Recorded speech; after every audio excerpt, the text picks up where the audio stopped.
ಆತ್ಮೀಯ ವೀಕ್ಷಕರೇ, Royce and creations YouTube ಚಾನಲ್ಗೆ ನಿಮಗೆ ಸ್ವಾಗತ. ಇಂದಿನ ಈ ವಿಡಿಯೋದಲ್ಲಿ 7ನೇ ತರಗತಿಯ ದ್ವಿತೀಯ ಸಂಕಲನಾತ್ಮಕ ಮೌಲ್ಯಮಾಪನ SA2 ಮಾರ್ಚ್ 2026 ಪ್ರಥಮ ಭಾಷೆ ಕನ್ನಡ ವಿಷಯದ ಪ್ರಶ್ನೆ ಪತ್ರಿಕೆಯ ಸಂಪೂರ್ಣ ಕೀ ಆನ್ಸರ್ಸನ್ನು ಈ ವಿಡಿಯೋದಲ್ಲಿ ಶೇರ್ ಮಾಡ್ತಾ ಇದ್ದೀವಿ. ಮಕ್ಕಳ, ಯಾರೆಲ್ಲ ಮೊದಲ ಬಾರಿ ನಮ್ಮ ಚಾನಲ್ ನೋಡ್ತಾ ಇದ್ದೀರಾ ಸಬ್ಸ್ಕ್ರೈಬ್ ಮಾಡಿ ಹಾಗೂ ನಿಮ್ಮ ಫ್ರೆಂಡ್ಸಿಗೆ ಶೇರ್ ಮಾಡಿ. ಸೊ ಒಂದು ಸಾರಿ ಕೀ ಆನ್ಸರ್ಸ್ ಎಲ್ಲ ಚೆಕ್ ಮಾಡ್ಕೊಳ್ಳಿ, ಎಲ್ಲ ಬರೆದಿರೋದು ಕರೆಕ್ಟ್ ಆಗಿದೆಯಾ ಅಂತ ಹೇಳ್ತಾ ಈ ವಿಡಿಯೋ ಪ್ರಾರಂಭಿಸ್ತಾ ಇದ್ದೀವಿ. ಫಸ್ಟ್ ಕ್ವಶನ್, ನೀಡಲಾಗಿರುವ 4 ಆಯ್ಕೆಗಳಲ್ಲಿ ಸೂಕ್ತವಾದ ಉತ್ತರವನ್ನು ಆರಿಸಿ ಬರೆಯಿರಿ. ಮೊದಲನೇ ಪ್ರಶ್ನೆ, ಛಂದಸ್ಸಿನಲ್ಲಿ 2 ಮಾತ್ರ ಕಾಲದ ಅಂದರೆ ದೀರ್ಘ ಸ್ವರದ ಅಕ್ಷರಗಳನ್ನು ಡ್ಯಾಶ್ ಎಂದು ಕರೆಯುತ್ತಾರೆ. ಲಘು, ಅಲ್ಪಪ್ರಾಣ, ಗುರು, ಮಹಾಪ್ರಾಣ ಅಂತ ಇದೆ ಮಕ್ಕಳ. ಸೊ ಸರಿಯಾದ ಉತ್ತರ ಗುರು ಆಗಿರ್ತದೆ ಮಕ್ಕಳ. ಯಾಕೆಂದರೆ ಛಂದಸ್ಸಿನಲ್ಲಿ ನಾವು 2 ಮಾತ್ರ ಕಾಲದ ಅಕ್ಷರಗಳನ್ನು ನಾವು ಗುರುವಿನಿಂದ ಸೂಚಿಸಲಾಗ್ತದೆ. ಹಾಗಾಗಿ guru is the right answer. Next, ಆಹ್ವಾನ ಪದದ ಹೊಸಗನ್ನಡ ರೂಪ. ಸೊ ಬ್ರಾಕೆಟಲ್ಲಿ ಜಗಳ, ಯುದ್ಧ, ಸೈನ್ಯ, ಸೇನೆ ಅಂತ ಇದೆ ಮಕ್ಕಳ. ಸೊ ಅದಕ್ಕೆ ಅಹವ ಅಂತ ಹೇಳಿದರೆ ಯುದ್ಧ is the right answer. Next, 3ನೇ ಪ್ರಶ್ನೆ, ನನಗೆ 2 ಭಾವ ಇದ್ದಾರೆ. ಸೊ ಭಾವ, ಅಡಿಗೆರೆ ಎಳೆದ ಪದದ ಬಹುವಾಚಕ ರೂಪವನ್ನು ಬರೆಯಿರಿ. ಸೊ ಬ್ರಾಕೆಟಲ್ಲಿ ಭಾವನವರು, ಭಾವಗಳು, ಭಾವಂದರು ಮತ್ತು ಭಾವರು ಅಂತ ಇದೆ ಮಕ್ಕಳ. ಸೊ ಆ್ಯಕ್ಚುಲಿ ಅದು ಉತ್ತರ ಭಾವಂದಿರು ಇಸ್ ದ ರೈಟ್ ಆನ್ಸರ್ ಆಗಿರ್ತದೆ. ಹಾಗಾಗಿ ಭಾವಂದಿರು ಅಂತ ಹೇಳಿ ಬರೆದಿದ್ರೆ ನಿಮಗೆ ಈ ಒಂದು ಮೇನಲ್ಲಿ 3 ಅಂಕಗಳು ಸಿಗ್ತದೆ. ನೆಕ್ಸ್ಟ್, ಸೆಕೆಂಡ್ ಮೇನ್, ಬಿಟ್ಟ ಸ್ಥಳವನ್ನು ಸೂಕ್ತ ಪದಗಳಿಂದ ಉತ್ತರಿಸಿ ಅಂತ ಇದೆ ಮಕ್ಕಳ. ಸೊ ಇಲ್ಲಿ ನೋಡಿ, ಅಲ್ಪನಿಗೆ ಐಶ್ವರ್ಯ ಬಂದರೆ, ಸೊ ಈ ಗಾದೆ ಮಾತನ್ನು ನಾವು ಪೂರ್ತಿ ಮಾಡಬೇಕು ಮಕ್ಕಳ. ಸೊ ಅದಕ್ಕೆ ಉತ್ತರ ಅರ್ಧರಾತ್ರಿಯಲ್ಲಿ ಕೊಡೆ ಹಿಡಿದಂತೆ. ಅರ್ಥ ಆಗ್ತಾ ಇದೆಯಾ? ನೀವು ಬರಿಬೇಕು ಮಕ್ಕಳ. ಇಲ್ಲಿ ಅಲ್ಪನಿಗೆ ಐಶ್ವರ್ಯ ಬಂದರೆ ಅರ್ಧರಾತ್ರಿಯಲ್ಲಿ ಕೊಡೆ ಹಿಡಿದರಂತೆ. ಅರ್ಥ ಆಗ್ತಾ ಇದೆಯಾ? ಇಲ್ಲಿ ನೋಡಿ, ನಿಮಗೆ ಕಾಣಿಸ್ತಾ ಇದೆ. ಇದೇ ರೀತಿ ಆನ್ಸರನ್ನು ಬರೆದಿರಬೇಕು. ಅರ್ಧರಾತ್ರಿಯಲ್ಲಿ ಕೊಡೆ ಹಿಡಿದರಂತೆ is the right answer. Next question, second question ನೋಡೋಣ ಮಕ್ಕಳ. ಸ್ವಾಮಿ ಬನ್ನಿ, ದಯಮಾಡಿ ಕುಳಿತುಕೊಳ್ಳಿ. ಸೊ ಈ ಮಾತಿನಲ್ಲಿ ಇರುವಂತಹ ಪ್ರಮುಖ ಭಾವನೆ ಯಾವುದು ಅಂತ ಕೇಳಿದ್ರು. ಅದಕ್ಕೆ ಉತ್ತರ ಗೌರವ ಭಾವನೆ. ಹಾಗಾಗಿ ಗೌರವ ಅಂತ ಬರೆದ್ರೆ 1 ಅಂಕ. ನೆಕ್ಸ್ಟ್, 6ನೇ ಪ್ರಶ್ನೆ, ಪಡೆ ಪದದ ನಾಮರೂಪ ಸೈನ್ಯ. ಇದರ ಕ್ರಿಯಾರೂಪವನ್ನು ಕೇಳಿದ್ದಾರೆ ಮಕ್ಕಳ. ಪಡೆದರು. ಪಡೆ ಪದದ ಅರ್ಥ ನಾಮರೂಪ ಸೈನ್ಯ ಅಂತ ಹೇಳಿ ಕರಿತೀವಿ ಮಕ್ಕಳ. ಸೊ ಇದರ ಕ್ರಿಯಾರೂಪ ಏನಾಗ್ತದೆ ಮಕ್ಕಳ? ಪಡೆ, ಪಡೆದರು ಆಗ್ತದೆ ಮಕ್ಕಳ. ನೆಕ್ಸ್ಟ್, ಥರ್ಡ್ ಮೇನ್, ಸೂಚನೆಯಂತೆ ಕೆಳಗಿನ ಪ್ರಶ್ನೆಗಳಿಗೆ ಉತ್ತರವನ್ನು ಬರೀಬೇಕು.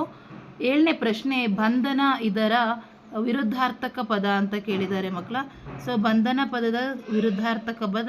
ನೆಕ್ಸ್ಟ್, ಕಿಸೆ, ಈ ಪದದ ಅರ್ಥ ಕೇಳಿದ್ದಾರೆ. ನೆಕ್ಸ್ಟ್, ಇವನು ಪದದ ಸ್ತ್ರೀಲಿಂಗ ರೂಪ ಕೇಳಿದ್ದಾರೆ ಮಕ್ಕಳ. ಸೊ ಇವನು ಇದಕ್ಕೆ ಇವಳು ಆಗಿರ್ತದೆ, ಇವಳು ಅಂತ ಬರೆದಿರಬೇಕು. ನೆಕ್ಸ್ಟ್, ಶತಮಾನ ಪದದ ಬಳಸಿ ಸ್ವಂತ ವಾಕ್ಯವನ್ನು ಕೇಳಿದ್ದಾರೆ ಮಕ್ಕಳ. ನಮ್ಮ ದೇಶವು ಸಾವಿರಾರು ವರ್ಷಗಳ ಶತಮಾನದ ಇತಿಹಾಸ ಹೊಂದಿದೆ. ಸೊ ಬಹಳ ಈಸಿಯಾಗಿ ನೀವು ಅದಕ್ಕೆ ವಾಕ್ಯವನ್ನು ಬರೀಬೋದು. ನೆಕ್ಸ್ಟ್, 11ನೇ ಪ್ರಶ್ನೆ, ಭಾರತದಲ್ಲಿ ಎಷ್ಟೊಂದು ಭಾಷೆಗಳು. ಈ ವಾಕ್ಯದಲ್ಲಿ ಬಳಸಿರುವಂತಹ ಲೇಖನ ಚಿಹ್ನೆ ಕೇಳಿದರೆ ಆಬ್ವಿಯಸ್ಲಿ ಅದೇನಾಗಿರುತ್ತೆ ಮಕ್ಕಳ? ಭಾವಸೂಚಕ ಚಿಹ್ನೆ ಆಗಿರ್ತದೆ. ಹಾಗಾಗಿ ನೀವು ಭಾವಸೂಚಕ ಚಿಹ್ನೆ ಅಂತ ಹೇಳಿ ಬರೆದಿದ್ರೆ ಪೂರ್ಣ ಅಂಕ ಸಿಗ್ತದೆ. ನೆಕ್ಸ್ಟ್, ಮೊಟ್ಟೆ ಪ್ಲಸ್ ಇಡು, ಮೊಟ್ಟೆ ಇಡು, ಈ ಸಂಧಿಗೆ ಉದಾಹರಣೆ ಅಂತ ಹೇಳಿ ಕೇಳಿದ್ದಾರೆ ಮಕ್ಕಳ. ಸೊ ಇದು ಮೊಟ್ಟೆ ಇಡು ಯಕಾರಾಗಮ ಸಂಧಿ, ಅಥವಾ ನೀವು ಆಗಮ ಸಂಧಿ ಅಂತ ಬರೆದ್ರೂ ಆಗುತ್ತೆ ಮಕ್ಕಳ. ಯಕಾರಾಗಮ ಸಂಧಿ, ಯಕಾರಾಗಮ ಅಥವಾ ಆಗಮ ಸಂಧಿ ಅಂತ ಬರೆದ್ರೆ ನಿಮಗೆ ಪೂರ್ಣ ಅಂಕಗಳು ಸಿಗ್ತದೆ. ಏಕೆಂದರೆ ಆಗಮ ಸಂಧಿಯ ಒಂದು ವಿಧ ಮೊಟ್ಟೆ, ಇದು ಯಕಾರಾಗಮ ಸಂಧಿ. ನೆಕ್ಸ್ಟ್, ಫೋರ್ತ್ ಮೇನ್, ಕೆಳಗಿನ ಪ್ರಶ್ನೆಗಳಿಗೆ 2-3 ವಾಕ್ಯಗಳಲ್ಲಿ ಉತ್ತರಿಸಲಿಕ್ಕೆ ಕೇಳಿದ್ದಾರೆ ಮಕ್ಕಳ.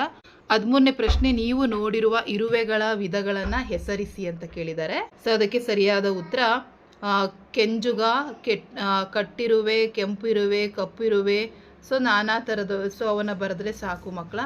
ನೆಕ್ಸ್ಟ್ ಪ್ರಶ್ನೆ, ಬಿಲ್ಲ ಹಬ್ಬದ ದಿನದಂದು ನಡೆಯುತ್ತಿದ್ದ ಧನ್ಯಯಾಗದ ಬಗ್ಗೆ ಬರೆಯಿರಿ ಅಂತ ಹೇಳಿ ಕೇಳಿದರು.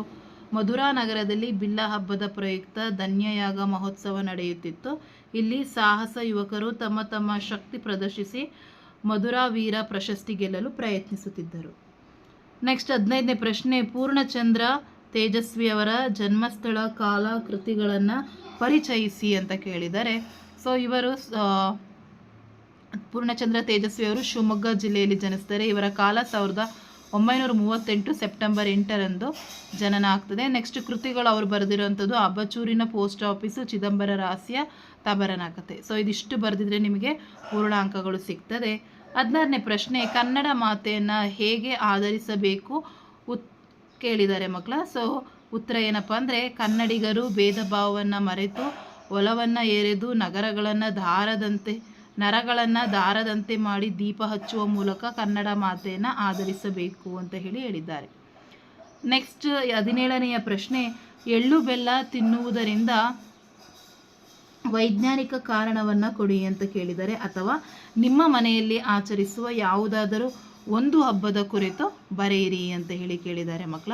ಸೊ ನಿಮ್ಮ ಮನೆಯಲ್ಲಿ ಆಚರಿಸುವಂಥ ಯಾವುದಾದ್ರೂ ಹಬ್ಬಗಳನ್ನು, ಸೊ ಈಗ ನೀವು ನಿಮ್ಮ ಮನೆಯಲ್ಲಿ ಯುಗಾದಿಯನ್ನು, ಸಂಕ್ರಾಂತಿ ಹಬ್ಬಗಳನ್ನು ಆಚರಿಸ್ತೀರಾ, ಅದರ ಬಗ್ಗೆ ಯಾವ ರೀತಿ ಸಂಕ್ರಾಂತಿ ಹಬ್ಬವನ್ನು ಆಚರಿಸ್ತೀರಾ, ಯುಗಾದಿ ಹಬ್ಬದ ಬಗ್ಗೆ ಬರೆದಿದ್ರೆ ನಿಮಗೆ ಪೂರ್ಣ ಅಂಕಗಳು ಸಿಗ್ತದೆ ಮಕ್ಕಳ. ನೆಕ್ಸ್ಟ್ 18ನೆಯ ಪ್ರಶ್ನೆ ಮಕ್ಕಳ, ಇಲ್ಲಿ ರಾಜನಾದ ತಿರುಕನ ಜೀವನ ಹೇಗಿತ್ತು ಅಂತ ಕೇಳಿದ್ದಾರೆ ಮಕ್ಕಳ. ಸೊ ತಿರುಕನು ಕಂಡ ಕನಸಿನಲ್ಲಿ ಅವನು ಏಕೆ ಸುಖವಾಗಿದ್ದನು ಅಂತ ಸಹ ಕೇಳಿದ್ದಾರೆ. ಸೊ ಅದರ ಉತ್ತರ, ತಿರುಕನು ಕನಸಿನಲ್ಲಿ ರಾಜನಾಗಿ ಆನೆ, ಕುದುರೆ, ರಥ ಮತ್ತು ಸೇನಾಬಲದೊಂದಿಗೆ ರಾಜ್ಯವಾಳುತ್ತಾ ಐಶ್ವರ್ಯದ ಮದದಲ್ಲಿ ಸುಖವಾಗಿದ್ದನು. ಸೊ ಇದಿಷ್ಟು ಆ ಪ್ರಶ್ನೆಗೆ ಉತ್ತರ ಆಗಿರ್ತದೆ ಮಕ್ಕಳ. ನೆಕ್ಸ್ಟ್ 5th ಮೇನ್, ಈ ಪದ್ಯ ಭಾಗವನ್ನು ಪೂರ್ಣಗೊಳಿಸಲಿಕ್ಕೆ ಕೇಳಿದ್ದಾರೆ. ಹಂಗಿನ ರಮನೆ ಅಲ್ಲಿಂದ ಹಿಗ್ಗಿನೊಳು ಸಿಕ್ಕಿ. ಸೊ ಅದು ಪದ್ಯ ಭಾಗವನ್ನು ಬರೆದಿರ್ತೀರ. ನೆಕ್ಸ್ಟ್ ಯಾರಿಗೆ ಕೇಳಿದರು, ನಿಮ್ಮ ಅಣ್ಣನಿಗೆ ಸ್ವಲ್ಪ ಹಾಲಾದರೂ ಕೊಡು, ಶಿಶುವು ನೀನಲೇ ಮಗನೇ, ಕಾದುರುವ ಸಮಬಲರು ಕಾಣ. ಸೊ ಇದನ್ನು ಕೇಳಿದರು. ನೆಕ್ಸ್ಟ್ ಪ್ರಸ್ತಾರ ಹಾಕಕ್ಕೆ ಕೇಳಿದರು ಮಕ್ಕಳ. ಸೊ ಅದು ಸಹ ಈಸಿ.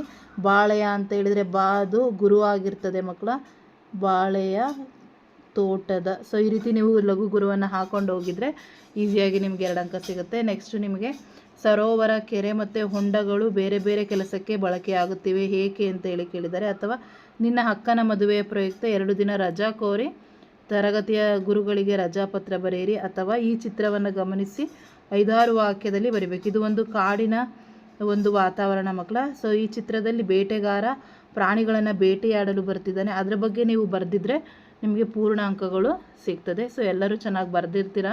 ಮುಂದಿನ ಎಕ್ಸಾಮ್ಗೆ, ಗಣಿತ ಎಕ್ಸಾಮ್ಗೆ ಚೆನ್ನಾಗಿ ಪ್ರಿಪೇರ್ ಆಗಿ ಅಂತ ಹೇಳ್ತಾ ವಿಡಿಯೋ ಏನು ಮಾಡ್ತಾಯಿದ್ದೀನಿ. Thank you.